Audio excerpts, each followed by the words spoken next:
My family has made me the designated driver every New Year's Eve since I was 19. This year, I said no, and now I'm starting to see their true colors after saying no just once. Posted by you/assignment United 2745. Hey Reddit, I, 26F, need some serious perspective. I'm starting to think I might be the jerk, but I still feel like I'm in the right lol. Every New Year's Eve, my family has a big party at my aunt and uncle's house, and every year, without fail, I end up being the designated driver. Don't get me wrong, I love my family, but it's starting to bug me. It's been like this since I was 19, even before I was legally allowed to drink. I don't drink much, maybe a glass of wine or a beer, but I don't get plastered. I'm fine with driving people home if they need it, but for the past few years, everyone expects me not to drink so I can drive them back. Every year, it's the same. Oh, can you drive? You're not drinking anyway. I always say yes because I don't want to let anyone down. Fast forward to this year's New Year's Eve. I told my family ahead of time I wasn't going to be the designated driver anymore. I just wanted to enjoy the night, have a couple of drinks, and not be responsible for getting everyone home. I even told my cousin, who usually gets really sloshed, that I wasn't driving this year, and she was fine with it. When I got to the party, it was the usual chaos, people drinking, laughing, and having a good time. I was enjoying myself, but around 11, my cousin came over and asked if I was ready to drive everyone home. I reminded her I wasn't driving tonight, I was here to enjoy the party. She looked at me like I was crazy and said, "Come on, you always drive. Don't be a beach." Which, like, WTF? I tried to explain calmly that I wasn't being a beach, just that I wasn't going to be the chauffeur anymore. Then, my aunt overheard and pulled me aside. She lectured me, saying, "We all agreed last year you'd be driving. You know how much we rely on you. Everyone else is too tipsy, and Ubering is so unsafe. Just drive this one time, for the family." I felt a ton of pressure but refused. I told her I'm not their chauffeur and wasn't going to do it again just because no one else could figure out their own ride. My aunt got upset, saying I was being selfish and that we're family. She said I'm the only one who doesn't get too drunk, so it makes sense for me to help out. I told her I had already had 3 beers, so I wasn't even legally supposed to drive myself. That's when I snapped. I told them it's not my job to be their designated driver every year just because I'm the only one who doesn't get blackout drunk. They needed to figure out their own rides this time. Then I got up and left. I felt bad walking out, but I didn't want to be a doormat anymore. I spent the rest of New Year's Eve at home, watching Netflix and eating leftover pasta with my boyfriend. My family texted me, calling me dramatic and selfish, saying I ruined the night. They said I was being super sensitive and that everyone was disappointed in me. Everyone's demanding an apology out of me now. And by the way, I got home perfectly safe by Uber. But anyway, Reddit, am I the jerk here? Relevant comments. Commenter. You are not the jerk. Your family is gross. But why didn't your boyfriend spend New Year's Eve with you? Ops response. He's a nurse and had a shift that overlapped with the party. He could have potentially come, but he was exhausted and wanted to go straight home to take a shower while he waited for me to get back. Another reason I didn't want to be the designated driver was that I didn't want to stay out too late because I wanted to see my boyfriend. Commenter 2. Well, I agree wholeheartedly with the Redditor who said you should spend New Year's Eve someplace else. What your auntie did was incredibly entitled and disrespectful. Clearly, you did not agree to be the driver. She and your other drunk relatives decided that you would be the driver. If you're going to celebrate New Year's Eve with them in the future, you need to cut the cord and be absent for a few years so that they can figure out how to handle this without you and without treating you like their paid chauffeur. Ops response. I agree, but at the same time, I feel like this is tearing a hole between me and my family, and that's the last thing I want.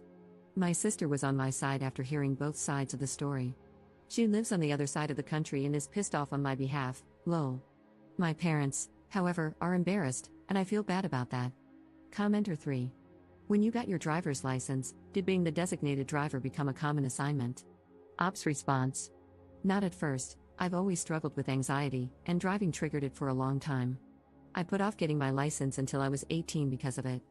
They didn't ask me to be a designated driver until I was 19, and at first, I felt kind of cool because I was being the responsible adult and helping the people I loved. But it quickly got old when I had to drive back and forth multiple times to get everyone home, and no one offered to pay for gas. Update 15 days later. So, update lol? Before I get to that, I want to address some popular questions from my last post. Some people got confused and asked similar questions, so I thought it might be nice to answer them here. How do I give everyone a ride home? My family lives about an hour and a half from my aunt's house, so I'd fill my car with everyone I could and take them home. The next day, they take their spouses' cars to pick up the ones they left. Stupid, I know. How did I get home? I got an Uber. Why was my cousin asking to leave at 11? She was drunk and probably had no idea what time it was.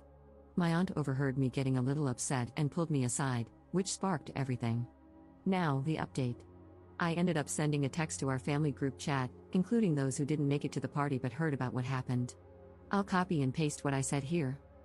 Hey everyone, I'm not going to apologize for what happened on New Year's Eve. I told you all well in advance that I wasn't going to be the designated driver this year, and I expected you to respect that.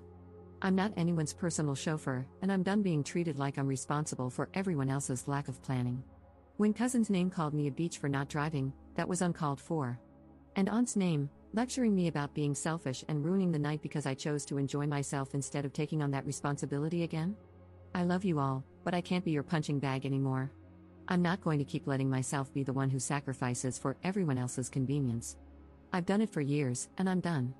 Next year, I think I'll be spending New Year's somewhere else. I wish you all safe rides home and hope you'll be able to figure something out. I'll be taking some space from everyone and hope you will understand.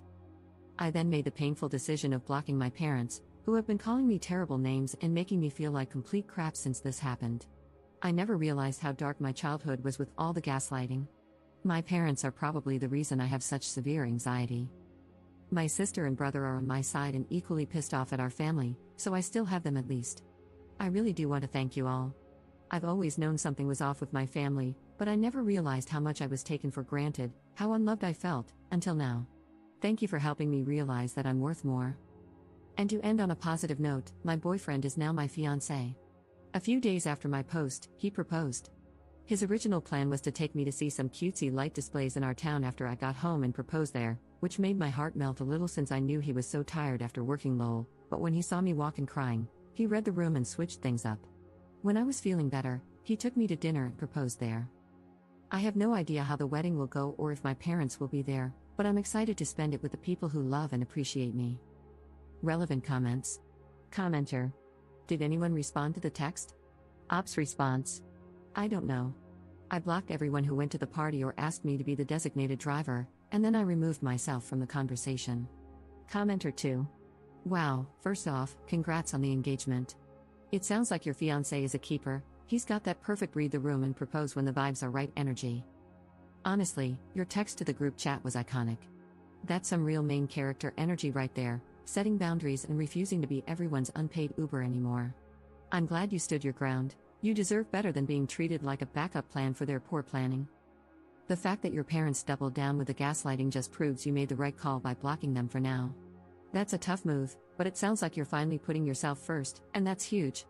And shout out to your siblings for having your back, sounds like you all are the real MVPs of the family. As for the wedding, focus on the people who truly support you. You've already got your siblings and fiancé in your corner, and that's a solid squad. The rest can figure themselves out. You're starting this new chapter surrounded by love, and honestly, that's all that matters. Ops response. He's the best, he's always had my back with my family.